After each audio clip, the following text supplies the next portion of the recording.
नमस्कार दोस्तों।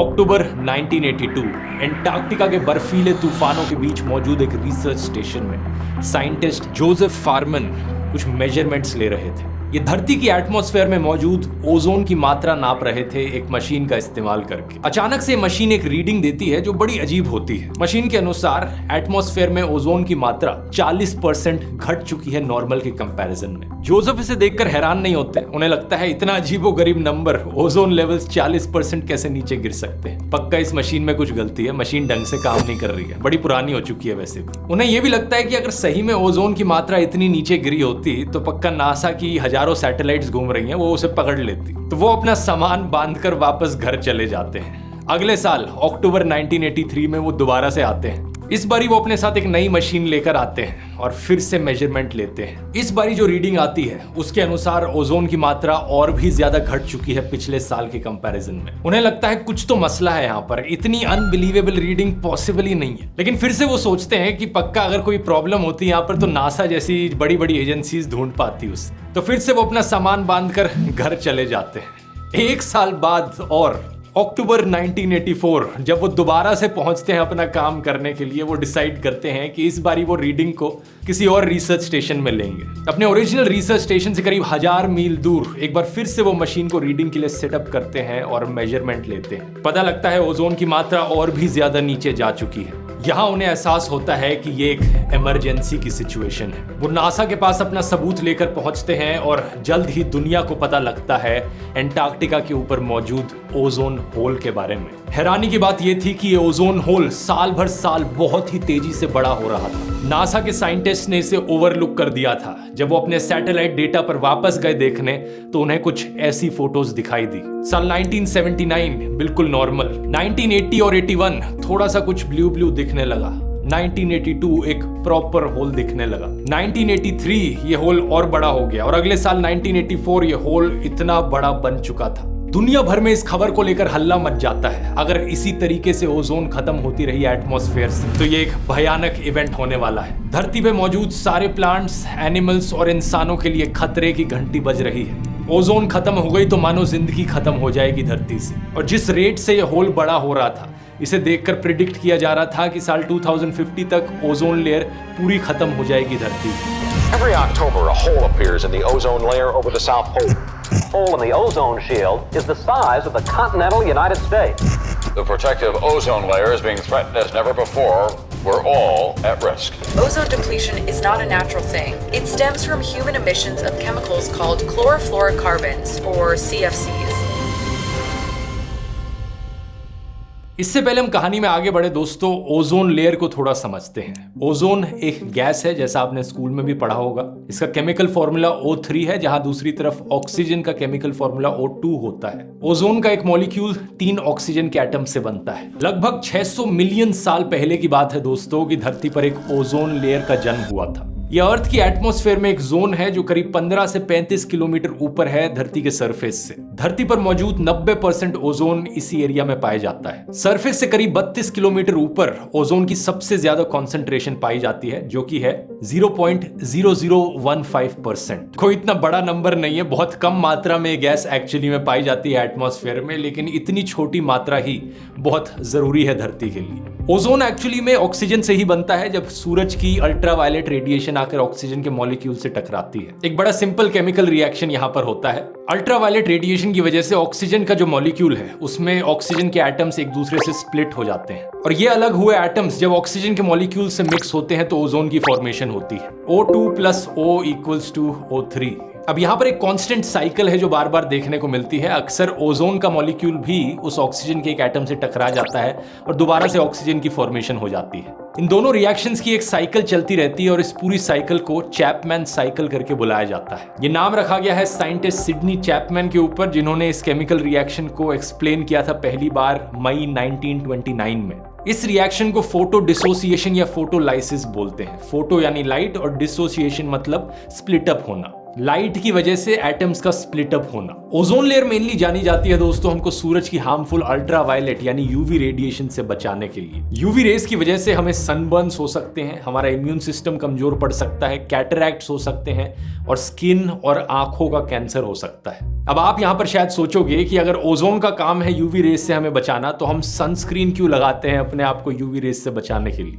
इसके पीछे कारण बड़ा इंटरेस्टिंग है। सूरज की तरफ से एक्चुअली में ऑलमोस्ट हर वेवलेंथ की रेडिएशन निकलती है। पूरे इलेक्ट्रोमैग्नेटिक स्पेक्ट्रम में ऑलमोस्ट हर तरह की रेस सन से निकलती है। इसमें चाहे आपकी विजिबल लाइट हो जो 380 नैनोमीटर से लेकर 700 नैनोमीटर के बीच में होती है, या फिर यूवी रेज हो, गामा रेज हो और एक्स रेज हो। ये तीनों रेज वैसे हार्मफुल कैटेगरी में आती हैं क्योंकि ये आयनाइजिंग होती हैं और इनका लॉन्ग टर्म एक्सपोजर इंसानों के लिए बहुत हार्मफुल होता है। ये हमारे शरीर को चीर के अंदर जा सकती हैं और डीएनए को बदल सकती हैं। अब अल्ट्रावायलेट रेंज में भी यूवी रेस की 3 अलग अलग कैटेगरी होती हैं। यूवी ए जो 315 से 400 नैनोमीटर की वेवलेंथ है, यूवी बी जो 280 से 315 नैनोमीटर और यूवी सी जो 100 से 280 नैनोमीटर। यूवी सी का जो वेवलेंथ है वो सबसे छोटा है, तो ये सबसे खतरनाक है। फिर यूवी बी और फिर यूवी ए। अब हमारी ozone layer X rays, gamma rays और यूवी सी रेडिएशन को मेनली रोकती है धरती पर पहुंचने से। यूवी बी रेडिएशन जो होती है वो सिर्फ पार्शियली एब्जॉर्ब करी जाती है हमारी ओजोन लेयर के द्वारा, और यूवी ए ऑलमोस्ट बिल्कुल भी नहीं करी जाती, वो पास थ्रू कर जाती है ओजोन लेयर से। इसलिए जो सनस्क्रीन्स होती हैं दोस्तों, वो हमें यूवी ए और इस बची कुची यूवी बी रेडिएशन से बचाती हैं। ज्यादातर सनस्क्रीन्स एक्चुअली में सिर्फ यूवी बी रेडिएशन से आपको प्रोटेक्ट करती हैं, इसलिए कहा जाता है कि हमेशा एक ब्रॉड स्पेक्ट्रम सनस्क्रीन खरीदा करो, ऐसी सनस्क्रीन जो आपको UV A plus UV B दोनों रेडिएशन से बचाए। वैसे यहाँ यूवी रेडिएशन डेटा के कलेक्शन और एनालिसिस में डेटा साइंस ने एक बड़ा रोल निभाया है, जिसकी मदद से साइंटिस्ट को पता चला कि एग्जैक्टली किस वेवलेंथ से क्या हार्मफुल इफेक्ट हमारी स्किन पर देखने को मिलता है। और इसी डेटा एनालिसिस का इस्तेमाल किया गया अलग अलग कंपनीज के द्वारा सनस्क्रीन की फॉर्मुलेशंस बनाने में भी, ये पता करना कि एग्जैक्टली कौन से इंग्रेडिएंट्स के किन कॉम्बिनेशन से बेस्ट प्रोटेक्शन मिलेगी हमें अल्ट्रावायलेट रेडिएशन से। और जब हम बात करते हैं ओजोन लेयर के खत्म होने की, तो आप समझ सकते हो कि खतरा और भी कितना ज्यादा बढ़ जाता है, क्योंकि फिर यूवीसी रेडिएशन भी पहुंच सकती है और बाकी और हार्मफुल रेज भी धरती पर पहुंच सकती है। यही कारण है दोस्तों कि धरती पर ओजोन लेयर के बनने से पहले 600 मिलियन साल से पहले जो लाइफ उस समय मौजूद थी वो समुद्र के इतनी अंदर थी कि हार्मफुल रेडिएशन ना पहुंच पाए वहां तक, लेकिन फोटोसिंथेसिस करना फिर भी पॉसिबल हो। एवोल्यूशन के चलते जब लाइफ पानी से निकलकर जमीन पर आई, इसका भी क्रेडिट कहीं ना कहीं ओजोन लेयर को ही जाता है। ओजोन के आने के बाद ही कई कॉम्प्लेक्स मल्टीसेलुलर ऑर्गेनिजम्स समुद्र में कम डेप्थ पर रह पाए। वहां पर उन्हें ज्यादा सनलाइट का एक्सपोजर मिला और धीरे धीरे वो जमीन पर आ पाए। इसकी बात डिटेल में मैंने वैसे एवोल्यूशन वाले वीडियो में करी है। ओजोन लेयर के बनने से पहले कुछ भी नहीं था धरती को हार्मफुल रेडिएशन से प्रोटेक्ट करने के लिए, और इसकी फॉर्मेशन के बाद सिर्फ 50-60 मिलियन साल बाद लाइफ में डाइवर्सिफिकेशन देखने को मिला। अब ये सब हुआ तो मिलियंस ऑफ साल पहले था, लेकिन इंसानों को इन सब चीजों के बारे में पता चला आज से सिर्फ 200 साल पहले ही। मार्च 1839 स्विट्जरलैंड में यूनिवर्सिटी ऑफ बाज़ेल में एक साइंटिस्ट क्रिश्चियन शोनबाइन पानी के इलेक्ट्रोलिसिस पर एक्सपेरिमेंट्स कर रहे थे। मतलब बिजली का इस्तेमाल करके ये पानी को ऑक्सीजन और हाइड्रोजन में सेपरेट कर रहे थे। इन्हीं एक्सपेरिमेंट्स को करते हुए इन्होंने नोटिस किया कि एक अजीब सी स्मेल आ रही है। ये स्मेल एक गैस से आ रही थी, और जब इन्होंने इस गैस को आइसोलेट किया तो इन्होंने इस गैस का नाम ओजोन ही रख दिया। ओजोन वर्ड एक्चुअली में ग्रीक वर्ब से आता है ओजाइन, जिसका मतलब होता है टू स्मेल। मतलब कोई स्मेल आ रही थी तो इस गैस का पूरा नाम स्मेल पर ही रख दिया। इसके 26 साल बाद 1865 में डिस्कवर किया जाता है कि ओजोन का मॉलिक्यूल 3 ऑक्सीजन के एटम से बनता है। और आगे चलकर साइंटिस्ट ये भी डिस्कवर करते हैं कि ओजोन से हार्मफुल रेडिएशंस ब्लॉक आउट हो जाती हैं। ये गैस एक डार्क ब्लू कलर के लिक्विड में बदल जाती है -112 डिग्री सेल्सियस के टेम्परेचर पर, और -193 डिग्री सेल्सियस पर ये सॉलिड बन जाती है, एक डीप पर्पल कलर का सॉलिड। ये भी पता लगता है कि इस गैस का एक्सपोजर एक्चुअली में टॉक्सिक है इंसानों के लिए। एटमॉस्फेयर में रह के जरूर ये गैस हमें प्रोटेक्ट कर रही है, लेकिन अगर हमारे पास जमीन में रहेगी तो हमारे लिए हार्मफुल है। बाकी अगर इसी स्मेल की बात करी जाए तो ये स्मेल एक्चुअली में वैसी ही है जब आप किसी इलेक्ट्रिकल इक्विपमेंट के पास जाते हो और स्पार्क्स के दौरान जो स्मेल आपको आती है, या फिर जब बिजली बहुत ज़्यादा कड़कती है और मिट्टी की जो सुगंध आती है। कुछ लोगों को ये स्मेल काफ़ी स्वीट और फ्रेश लगती है, औरों को ये स्मेल मेटालिक और ब्लीच जैसी लगती है। साल 1921 में एक ब्रिटिश जियोफिजिसिस्ट GMB डॉब्सन एक ऐसी मशीन बनाते हैं जिसके जरिए एटमॉस्फेयर में मेजर किया जा सकता है कि कॉन्सेंट्रेशन क्या है ओजोन की। इस मशीन को नाम दिया जाता है डॉप्सन स्पेक्ट्रोफोटोमीटर।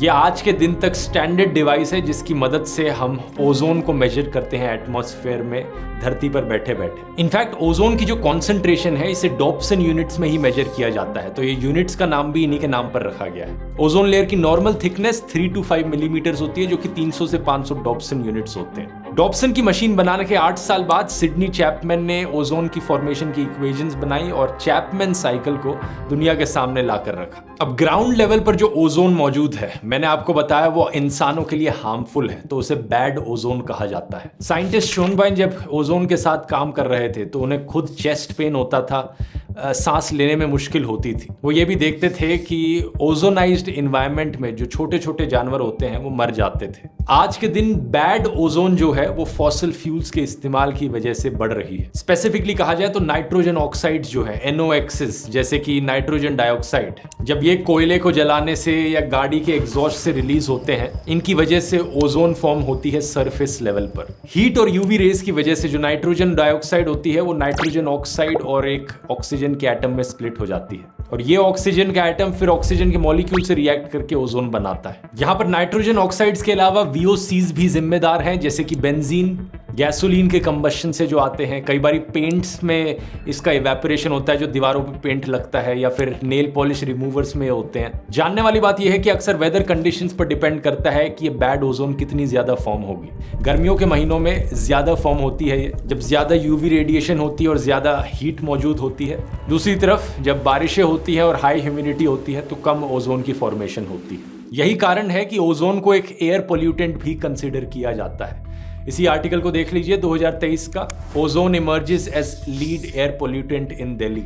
अक्सर हम PM 2.5, कार्बन मोनोऑक्साइड और नाइट्रोजन ऑक्साइड्स जैसे एयर पोल्यूटेंट्स पर ज्यादा फोकस करते हैं और ओजोन को इग्नोर कर देते हैं। आप में से कुछ लोग सोचेंगे कि यार ये तो अच्छी चीज नहीं हुई कि ग्राउंड पर बहुत ज्यादा ओजोन प्रोड्यूस हो रही है और ऊपर एक ओजोन होल है, कि ग्राउंड वाली ओजोन जाकर ऊपर मिक्स हो जाएगी और वो ओजोन होल बंद हो जाएगा, तो फायदा ही हो गया हमारा। लेकिन अनफॉर्चुनेटली ऐसा होता नहीं है। पहला कारण तो ये है कि ये ओजोन ऊपर जाकर मिलती नहीं है, और दूसरा कारण ये है कि जो कॉन्सेंट्रेशन हमारे लिए हार्मफुल है जमीन पर, वो फिर भी बहुत बहुत लो कॉन्सेंट्रेशन है कंपेयर टू जो कॉन्सेंट्रेशन हमें एटमॉस्फेयर में चाहिए ओजोन लेयर को बनाने के लिए। और जैसा आपने अलग अलग केमिकल रिएक्शन से देखा, ओजोन एक बहुत ही रिएक्टिव गैस भी है, तो हम इसे ट्रांसपोर्ट भी नहीं कर सकते इतनी आसानी से ऊपर। अब सवाल ये उठता है कि अगर इंसानों की वजह से ओजोन इतनी ज्यादा फॉर्म हो रही है तो ये ओजोन होल की समस्या कैसे आई। बात है 1950-60s की। एंटार्क्टिका के ऊपर कई सारे रिसर्च स्टेशंस मौजूद थे जो स्पेस, धरती और वेदर को स्टडी करने के लिए बनाए गए थे। इनमें से कुछ रिसर्च स्टेशंस एक्चुअली में ओजोन लेयर की मॉनिटरिंग कर रहे थे। स्पेसिफिकली कहा जाए, एक अमेरिका का स्टेशन था एंटार्क्टिका पर 1961 से, जहां पर एक डॉप्सन स्पेक्ट्रोफोटोमीटर लगा हुआ था। अगस्त 1964 में पहली बार सैटेलाइट्स का इस्तेमाल किया गया ओजोन कॉन्सेंट्रेशन मेजर करने के लिए।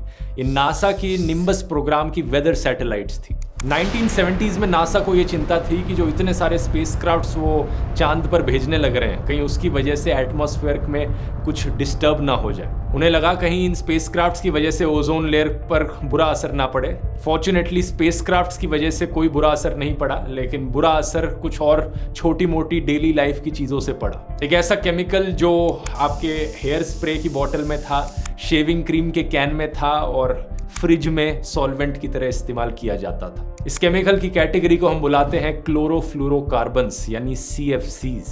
जून 1974 में एक कॉन्ट्रोवर्शियल साइंटिफिक पेपर पब्लिश किया गया इन 3 साइंटिस्ट के द्वारा, जिसे नोबेल प्राइज मिला।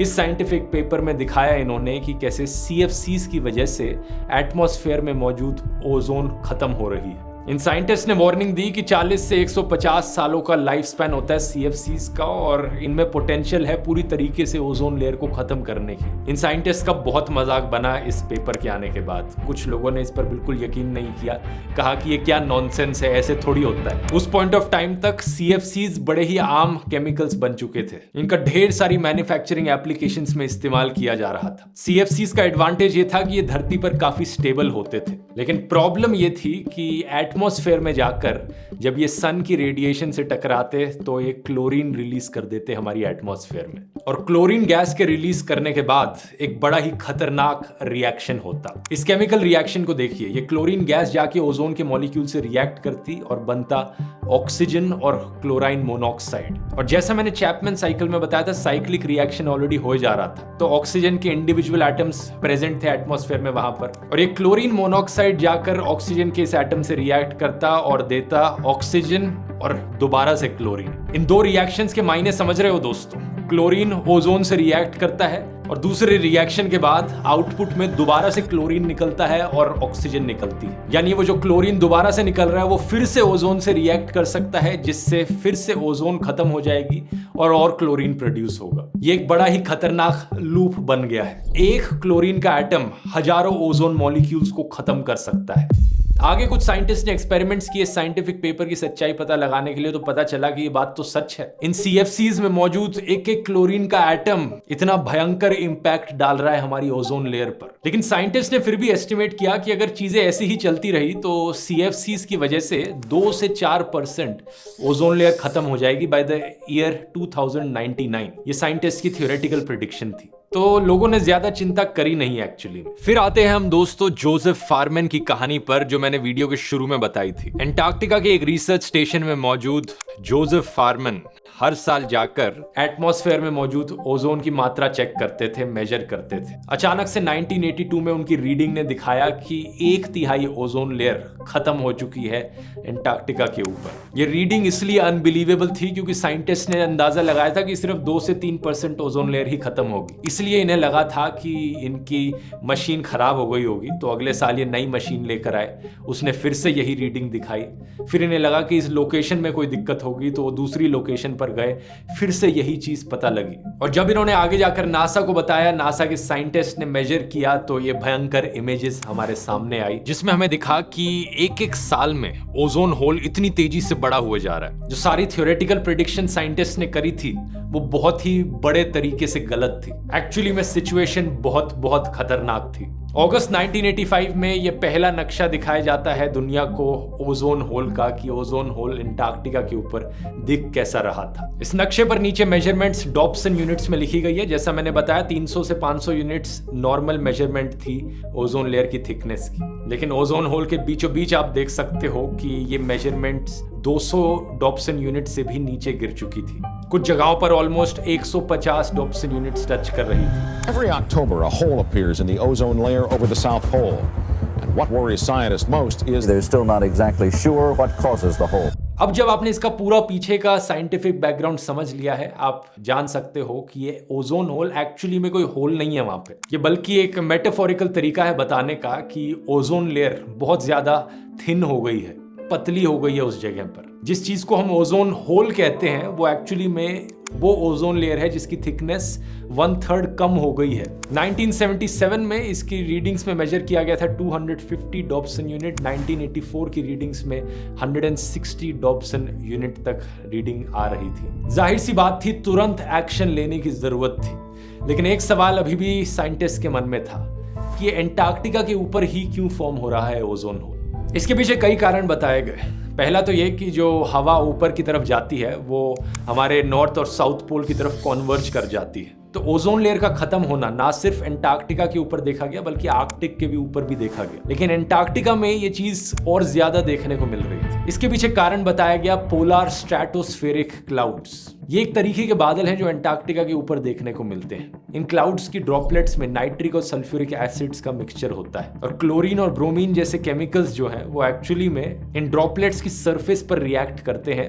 ओजोन को तोड़ने के लिए। ये बादल सिर्फ -78 डिग्री सेल्सियस के तापमान में फॉर्म होते हैं, जिनकी वजह से ये रिएक्शन आगे बढ़ता है। और इतनी ठंड वाली कंडीशंस जो है ये आर्कटिक के ऊपर इतनी ज्यादा नहीं होती, मोस्टली एंटार्क्टिका के ऊपर ही होती है, इसलिए ये ओजोन लेयर की थिनिंग यहाँ सबसे ज्यादा देखी गई। आमतौर पर हमारी एटमॉस्फेयर का जो स्ट्रेटोस्फेयर वाला पार्ट है वहां पर हवा इतनी ठंडी नहीं होती, स्टार्टिंग पॉइंट पर एवरेज टेम्परेचर -51 डिग्री सेल्सियस होता है और टॉप पर एवरेज टेम्परेचर -15 डिग्री सेल्सियस हो जाता है। इसके बाद टेम्परेचर तभी बढ़ता है जब और हाइट बढ़ती है। तो यही कारण है कि अंटार्कटिका सबसे ज्यादा वल्नरेबल था इस थ्रेट को लेकर। लेकिन इस पूरी कहानी में अच्छी खबर यह है कि पॉलिटिशियंस की तरफ से तुरंत एक्शन लिया जाता है। 1985 की इस फाइंडिंग के बाद अगले साल 1986 में ही यूनाइटेड नेशंस की तरफ से नेगोशिएशन शुरू हो जाती है। एक ट्रीटी को बनाने का काम शुरू किया जाता है दुनिया भर में CFCs को बैन करने के लिए। साल 1987 में एक मॉन्ट्रियल प्रोटोकॉल बनाया जाता है जो फोर्स में आता है साल 1989 में। कमाल की बात यह थी कि दुनिया के इतिहास में यह पहली यूनाइटेड नेशंस की ट्रीटी बन जाती है जिसे दुनिया का हर एक देश साइन करता है। सारी 198 मेंबर कंट्रीज यूनाइटेड नेशंस की इस ट्रीटी को रेटिफाई करती हैं। इसके चलते CFCs को रिप्लेस किया जाता है HFCs के द्वारा, हाइड्रोफ्लोरोकार्बन्स के द्वारा, जिनका एक बुरा असर नहीं पड़ता ओजोन लेयर पर। 1990s में ही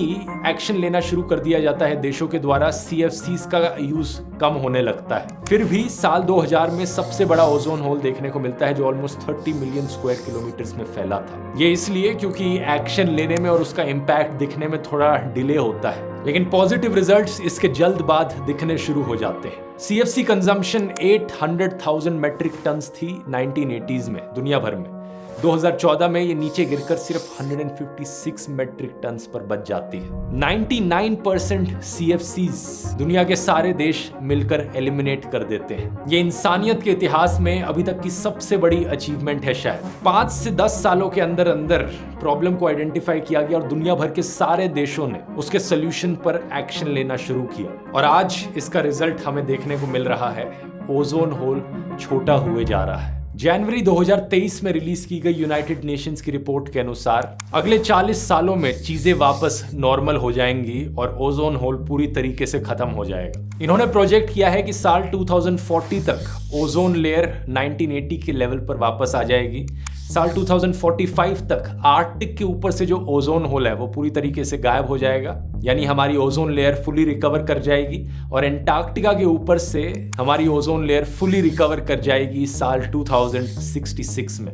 2 साल पहले एक और स्टडी करी गई थी जिसने पता लगाया CFCs के बैन किए जाने से हमने भारी क्लाइमेट चेंज के इफेक्ट्स को भी कंट्रोल में किया है। अगर CFCs को अभी तक यूज किया जाता तो जो दुनिया भर में तापमान है वो एडिशनली 2.5 डिग्री सेल्सियस से और बढ़ जाते हैं 1999 तक। साल 2016 में हाइड्रोफ्लोरोकार्बन्स यानी HFCs को भी लिस्ट ऑफ कंट्रोल्ड सब्सटेंसेस की लिस्ट में डाला गया। अगले 30 सालों में HFCs को भी फेज आउट करने की कोशिश करी जा रही है। ऐसा इसलिए क्योंकि HFCs ग्रीन हाउस गैसेज हैं जो कार्बन डाइऑक्साइड से 1000 गुना ज्यादा इफेक्टिव हैं हीट ट्रैप करने में। तो इवन दो HFCs का कोई बुरा असर ओजोन होल पर नहीं पड़ता, लेकिन इनका बुरा असर क्लाइमेट चेंज में देखने को मिलता है। इस पूरी कहानी से एक बड़ा इंपॉर्टेंट लेसन सीखने को मिलता है। अगर दुनिया भर की सरकारें और दुनिया भर के लोग यूनाइटेडली फाइट करें दुनिया की प्रॉब्लम्स को लेकर, तो बहुत जल्द उनका सोल्यूशन निकाला जा सकता है। अगली सबसे बड़ी प्रॉब्लम जो दुनिया फेस कर रही है आज के दिन वो है क्लाइमेट चेंज की, और एक बार फिर से